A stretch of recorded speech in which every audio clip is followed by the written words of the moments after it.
Good evening, world. May this award go a very long way to solidify the Togoland and the Ewe people of Ghana.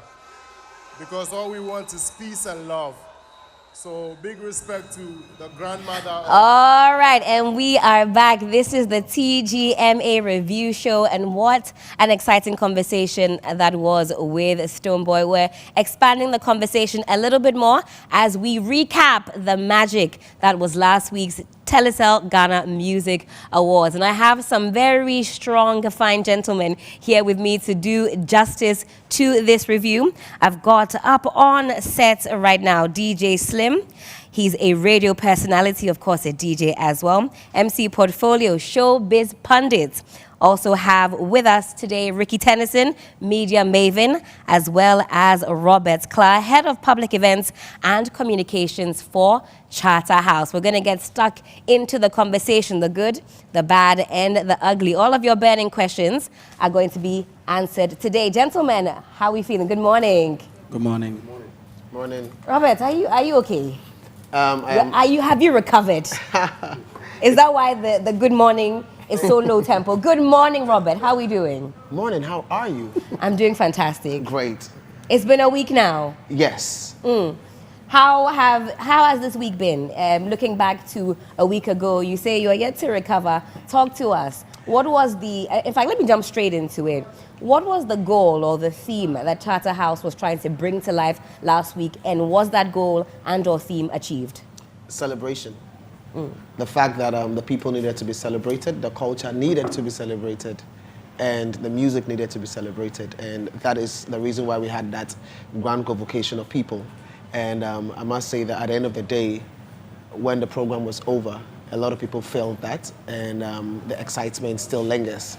And you can see that from the various videos being watched, and the fact that people are savoring the moments where artists took certain plaques, you know, to signify their victory over that particular category, so to say. So we're extremely happy that the objective has been achieved, and we're looking forward to doing something bigger, better next time. Obviously, feedback coming from different sources from across, you know, and we are 100% ears opened, listening and picking what we need to pick and how to, you know, put it out there next time in a better way. So yes, we are grateful to God, especially for holding the rain. That's right. It was looking tricky at some point. No, it did rain actually in the morning of that day, and then you know, information out there to us that was going to rain, which basically impacted a few of the things that we wanted to do, because it was meant to be in an open door space and all of that, and so we had to just manage it.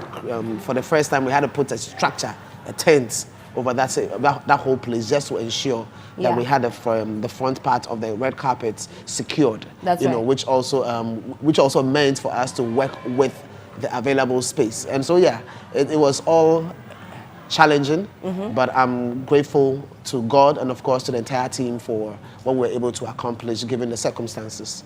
All right, DJ Slim, I'll come to you on this one. From a musical perspective, what were your thoughts as far as the performances were concerned and just the musicality of the whole night from your perspective? I think performances, we had some great performances on the night. We also had some very, very bad performances on the night. All in all, I was trying to find DJ Slim, you're not mincing words at all. No. Anybody that knows DJ Slim, I go straight to the point. Right. I don't miss.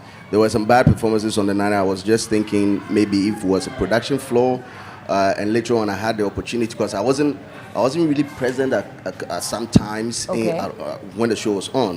There were points that I had to move out of the auditorium and all that. So I took time after the event, sat down and watched a playback of it. And I asked my friend Portfolio, like, you were there. How were some of the performances sounding inside? Because I know for production purposes, there are a couple of sound outputs.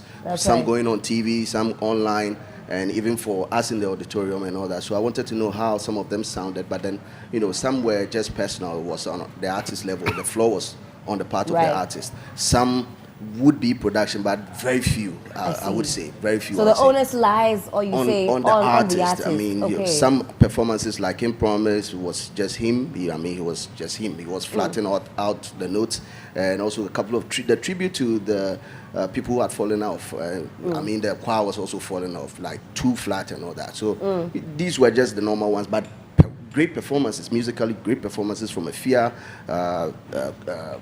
what's the name, Nasi, and Stonebwoy's performance. I mean, Stonebwoy wasn't even a performance, he came to do a show. There's a difference, you understand? There's a performance and there's a show. So you say the disparity was there when it comes to certain artists? It was just great, yes. I enjoyed every bit of it though.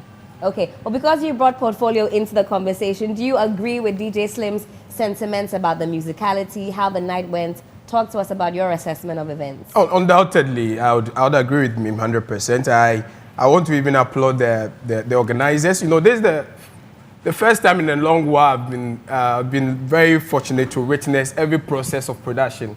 I was there from the red carpet to the production room to the auditorium, and so I could speak from every other perspective. And look, this time around, moving forward, I have to be very measured about how I criticize people into production. It is not a child's play. As they say in that form. It is not a child's play, and I want to give you a tap on your back. It is not. I mean, I was standing right before my man, and he couldn't even recognize me during the production hours, and I could see the level of work and what it took to even give us that show. We even have enough balls to criticize, and I really want to be measured henceforth. Look, 25th anniversary was worth it. The aesthetics, the facelift they gave to the show. I mean, everything. I mean, yes, of course, it's a human machinated event, and of course, you can't score it on 100%. But it was worth a monumental year like a 25th anniversary. And I want to big up Shatter House. It has never been easy. And of course, performances, like he said, I mean, he listed some of my top performances, which I share with him. Of course, Nasi, amazing performance. Mr. Drew, amazing performance. And of course, I've always said and vowed for Stonebwoy's performance that if there was, I don't know, an extra award, or unless those awards are left to court of public opinion, but if there is an instantly generated award for the night, Stonebwoy, like he said, he didn't come just to give us now you want to create a separate category. What part of Oh, come on. I mean, Stonebwoy, that night there, I was feeling Stonebwoy on a different level. Right, I've always said that there's a whole story to tell from his entry to his sign out. That was a whole show on its own. Right. And you could see the level of preparedness that had gone into it. And so all the props they gave to the various artists, I could see that Charterhouse really made sure they were giving every artist the enough prop they need for their performance. And I'll score them on a 9 out of 10. Sure thing. Yeah. Well, Rick, let me bring you in at this point. 25 years in, on the 25th night of this TGMA, what moment do you think is going to stand out for everybody? Talk to us about some of your memorable moments on the night. Well, obviously the artist of the night crown. Okay. Because it was one of the biggest moments. I think it was one of the drivers of the 25th anniversary, trust me. And I heard Stonebwoy, speak slightly off it, but it's very important because even if you look at the Grammys, Africans have begun to find a lot of interest because certain people are being represented now. That's right. And it's the same thing that happened to the VGMAs this year. In the last 3-4 years, it's been happening and it's been giving a lot of attention and excitement to the VGMAs. The whole Kim Promise Stonebwoy thing actually generated a lot of conversation. That's a lot right. of it. Finding, my brother here getting involved, Baba Sadi getting involved, Ifia Odo getting involved. It actually gives the event some legs. Trust me, aside all the PR that you do, it looks more or less like just an event. But year on year, the Ghana Music Awards create so much buzz and conversation. It's always from a different angle. And you're right, this year was all about the artist of the year. The whole Kim Promise, Stonebwoy, data collection, analysis and all of that. It was great. And I also need to give it a big up, portfolio. And that's why Stonebwoy is very big in recognizing him. Because look, the job this guy did, in trying to deflate the statistics that the team from Kim Promise had is crazy because for someone like Kim Promise to have a single song that whose numbers actually surpasses the entire album of Stonebwoy, how are you going to argue that out? That's right. How are you going to convince anybody about why that person did not deserve to be Artist of the Year. And so where he came from, and that was the first time I actually saw him arguing.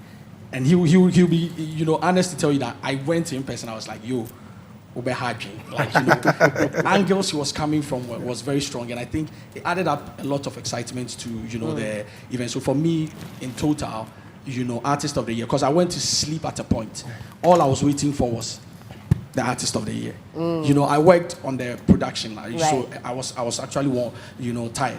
You know, I got a little tired, so I was dozing off, and all I was waiting for was checking on my phone for the Artist of the Year. Who was going to win. So it tells you how, like, you know, important the Artist of the Year was to this, you know, 25th Absolutely. anniversary. I ended up, I've got to be honest, I had to abscond at some point. My bedtime is very early, but that's the only thing I was waiting for. Robert, I'll come back to you. How do you incorporate the views of those who consume the Ghana Music Awards? Because it's the one thing, it's almost like football. Everybody has their own tactics. They have their own opinion and views. How do you incorporate the good, the bad, the ugly year on year? So there is constant listening that you're supposed to be doing. And sometimes you have to reason it out in terms of somebody presenting something. And you have to, you know, because at face value, what you may be saying to me, you would think is the best. Right. But if I reason out with you, and at the end of the day, I'm able to see where you're coming from because you're able to defend it or project it properly, then I'll go like, that's so a you're point. receptive. Oh, yeah, obviously. Right. And that's the reason why for 25 years we are still functioning. And because, look, this award scheme started at some point without a board. Right. And then eventually we created a board. So it's gone through the process of having the 3-tier. In fact, there were some categories that were meant to be determined only by the public, and then eventually it changed. It's because you're constantly listening. You understand? So the listening is key, and that's the only way it can have life. Because otherwise, then it becomes static, or it becomes relevant within a time that it was created, and not necessarily with the times. So we are focusing on it being relevant with the times, and then be relevant with the times simply means listening. Because obviously you don't do these programs for yourself, you do it for different publics. And so you have to take the feedback from the different publics and incorporate them. So at the end of the day, it's able to be. So one of the key things, for example, is the fact that we introduced a 1-week window. Some pundits are not too much in favor of that, but everybody who is within the artistry category in terms of artists, producers, they love it because they are the ones who actually have an opportunity to be able to have a second shot, so to say, if it goes well for them. So you listen in on what the publics are looking for, and then you incorporate the components. So yes, we are heavy on listening. Yeah, that's one of the key things we do. All right. So gentlemen, I'll come back to Portfolio, Ricky, DJ Slim. Let's chat. What are some of the highlights? What really stood out? DJ Slim, I'm not sure if I've already asked you that, but talk us through the moments that got you super excited. That would be a Fierce performance. Yeah. Fierce performance was so amazing. I mean, that celestial entrance and the type of song that she chose to perform during that entrance was so amazing. How she got down and the props. I mean, that thing from the crane was taking off. Her veil was taking off, and the pop rendition of her hit song Super Super, how she did it, and she was able to transform, tell everybody that, yo, look, we're about to get into this mood. It was so crazy. That would be one of the greatest highlights of the night. Also, I talked about Stonebwoy's performance too. It was super dope. Kim Paluta's performance, I enjoyed every bit of it. Just that I was expecting more. I mean, he's my boy. I was expecting more. When I saw the Jama people on stage with him, I thought they were going to do a rendition of Aseda, but anyway, it did not happen. Massive also, one of the great highlights of the night would be Nasi's performance. Right. And Nasi did something that was amazing. I was debating this with, I'll go into an argument with a couple of people, and the portfolio was also on the side. Like, yo, look, if there's any portfolio, you have a lot of debates. Yeah. On a regular thing. It's a regular thing we do. And I was saying that, yo, look, if there's any performance that I want to score over 10, it would be Nasi. And he was on Stonebwoy's side. And I was like, I agree. Let's argue. Assistant Artist of the Year. Deputy Artist of the Year. And I was like, yes, let's argue. Right. Now, I'll come in from this angle that, look, Nasi came in with a group of dancers. I don't know their name.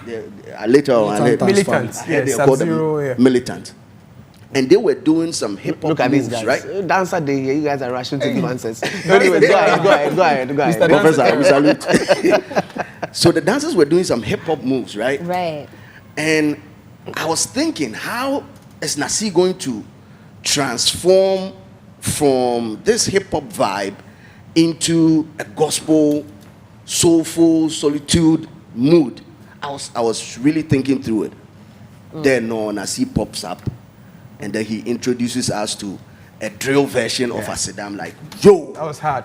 That was hard. That was hard. And I mean, if you were on social media, the comments, the excitement, my goodness. But Ricky, let me come to you very quickly about the actual awards. Were there any surprises, any swerves that caught your attention? Yeah, I think hip hop song of the year was quite a surprise to me. Because, Break it down for us. Why? Slim Kid, he went to Sarkodie. Otay. I think Slim Kid deserved it. On the Road. Yeah, Lonely Road. Lonely Road. That was a good song. That was a bigger song, and then again, Sarkodie's song or Time came at the last part of the year, so maybe recency actually could have influenced it. But if you look at what the kid did and the fact that he actually came out from nowhere, as a young kid, and also knowing the fact that he's actually giving an extension to the whole Asaka movement. It's more or less like the new generation of Asaka and Kumerica. And I was excited, for what he was able to do. The sound was refreshingly different. He sounded, way different from the from the OGs, not OGs in a demeaning manner, but like the OGs of Kumerica. He's brought a new sound. And the song actually penetrated. It did well. You think it brought about a revival of that vibe? Exactly, because we've had a conversation like, it looks like there's a new wave of the Asaka, movement. And this guy actually is more or less like one of the key people leading it. So I was very, very surprised that, Otang won it. But sometimes, like I said, it's just like Stonebwoy and Kim Promise, where Stonebwoy will win it because of his personality, his brand. You could easily forget Kim Promise's works because he's not as huge as Stonebwoy. And for me, that's what I saw. The second one was, I think, Olive and Kim Paluta.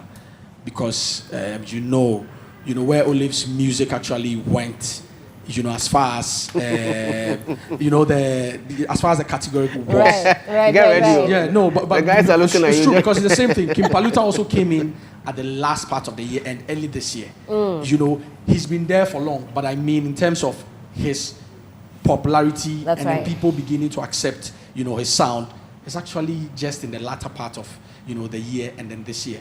Olive's Good Sing song was huge. He traveled, actually one of the first Well, then people. maybe that's the apple. That's the key, to wait till the end of the year and then, rev up. It shouldn't be encouraged. Okay. And I think, Robert is said that shouldn't be encouraged. Right. Because it means that if I release music early on in the year and it does so well, I stand a chance of losing out to an award because someone also. Or maybe you do the remix at the end of the year. Tactics. But Portfolio, let me come to you. What do you think? Recency bias, that's what you're talking about? Yeah. I think so. Okay. Do justice to him. Right. Finish it. Well, Portfolio, I wanted to come to you real quick on this one. What do you think artists or artists should be thinking about into next year, given some of the lessons that we have hopefully learned from this year? What are you expecting to see better? Well, I feel like I said, this year has set a very particular precedence, which I'm so enthused about. This conversation about Kim Promise and Stonebwoy, when it started off, I was in Kumasi and I was seeing some industry professionals who are supposed to know better and speak from informed and intellectual angles and leave certain pettiness to regular fan base. That's wrong. That's wrong to say. No. The fact that someone doesn't agree with you or someone has a different opinion. No, sweetheart, you have an industry professional arguing on the Artist of the Year on the lines of, Nasewo Wajibida, Monfa. I listened to it on Joy. So I was like, industry professional, let's allow a new face. Let's allow? Is it sympathy awards or based on works? Metrics? I mean, Ricky disagrees with you on this front. But I'm saying that this year, the dent that has been spewed on, of course, people will have your reservations year in, year out. But this year has really chronicled something that is going to be a reference point for future review of works. And that's what I'm super excited about. This time round, you could see that who has represented us, Ghana, as our Artist of the Year, is our best foot, marketable for anything, and has earned it. last time on a sister station, I said that with the tempo that King Promise is going, I don't mind rejuvenating Artist of the Year campaign for him. So then you and Ricky will now be on the same team? No, he King Promise, that's recency bias. That's what I'm talking about. You see, when we industry people fail to educate the lay people, then they use the recency that someone is enjoying, forgetting that we are using a calendar under review. And so I have even advocated that, if possible, maybe this award should be restipulated for early next year or late. It will still be the same thing because it's a calendar year. Look, it's 12 months. Right. Obviously, if I release in month 1 and someone releases in month 9, recency would favor month 9. It's not about the release. I'm not hammering on the. I'm talking about the activities of the artist that is used as a trump card to advocate the artist to win Artist of the Year. And I always keep a reminder that, bro, in as much as we are halfway into 2024, all this doesn't matter. What matters is 1st of January to 31st December. But the songs fall within the same yes, that is why that is why we had a winner of the most popular song of the year in 2023.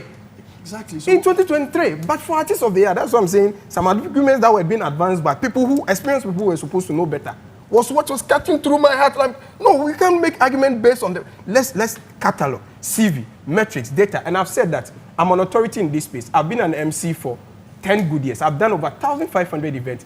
I am a data collection agent for what music does and whose music is dominant. In the clubs, I'm there. I'm at the concert, weddings. And so I've said... But only in Kumasi. No, but so you cannot use that. That's a sample size. I have been here. That's a sample size. That is a sample size. No, but you cannot use. That is a sample size. But you cannot use that as the yardstick. You agree that is a sample size. I'm saying that. I agree. Yes. But you cannot say that because you've done A, B, C. No, because I am one of the most sought after MCs in this country. I know what I'm saying. That's fact. So I am music collection there, and I'm saying that in Undisputed, Can Promise, the brand Can Promise with Terminator did magically well. However, if you should say across every cross section of music enthusiasts and for whichever event type, we have an artist that has registered his brand almost across. And I say, if I'm MC weddings, I know couples or my clients who submit their song for entry, and into the future is constantly there. And Terminator was not in there. No, Terminator was in there. I don't think we should even do this argument again because Terminator was there,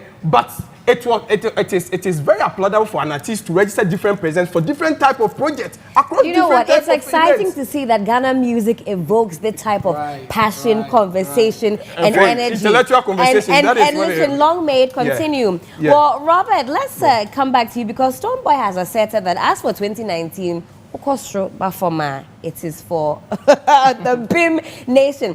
How do you respond to that? Is Charterhouse going to come and issue some official communique about that particular assertion that 2019 belongs to Stonebwoy, or should we just move on? The submission was made on a stage, loud and clear. It entered into the corridors of power of our decision-making outfits. Yes. All of that has been taken in, and at the appropriate time, I think the information about whether or not it's going to be announced shall be made known. So that sounds as though you are considering what has been said then. Like I said, we listen. In fact, so that a response is imminent. You will certainly hear when the time is up if it has to be announced. It is risky. DJ Slim, I'm dying to hear from you on this. Very risky. No, but there's one thing about Robert that I know for a fact that diplomatic. You are never going to get an answer from him. This answer is actually risky for me. He says they are considering it. But this is what he said. But he knows that the need. This is what he said. He said that the announcement was made loud and clear, of which it was heard through the powers, the corridors of power. Right. And he is not saying you will hear from him today or tomorrow. Indefinite. But I like how he has approached it. I like the way Stonebwoy wants the public to also know, because I heard from other sources. This is what I heard, and I stand to be corrected. And of course, if finally it gets out and it's not Stonebwoy, I heard that it was Stonebwoy who won the 2019 Artist of the Year. All right. And to even support that, all of us in the auditorium until that incident happened knew that year. The year prior had been a Stonebwoy year, so it's justifiable. But I don't think it's a conversation that because looking at the circumstances around it, because nobody knew who actually won that. So for Stonebwoy to be very positive about it feels as though and MC Portfolio, I can end this particular conversation with you. Should we move on? No, because we shouldn't move on. No, in connection with the announcement. Yes. No, because look, anyone who came over to the red carpet saw, I don't know, some graphics that really chronicled the achievement of people in the 25th year, and we need this for record. We need it for data. We need it as a reference point. An incident it happened. Was there. Kojenchi is the first time winner of the artist of the decade. Blah blah blah. This person was the first gospel artist. Joe Metro was there, and so we need on record for debate purposes to say who on record had one artist of the year most, which is an unbroken record because it starts now. VIP 2, Kojenchi 2, Sarkodie 2. Stonebwoy needs this record to really. That's why they're all years ahead of him. So you're talking this to conversation will continue this evening, gentlemen. MC Portfolio, Robert, DJ Slim, Ricky. What a pleasure it has been having you this morning on the TGMA review. This afternoon on the trends. Make sure you're sticking with us because, as you can see, there's a lot more that we need to sink our teeth into. So at 5 p.m., make sure you're joining us on the trends right here on TV3. My goodness, Ghanaian music to the whole world. We'll see you again next time. This is TV3 First in News, best in entertainment.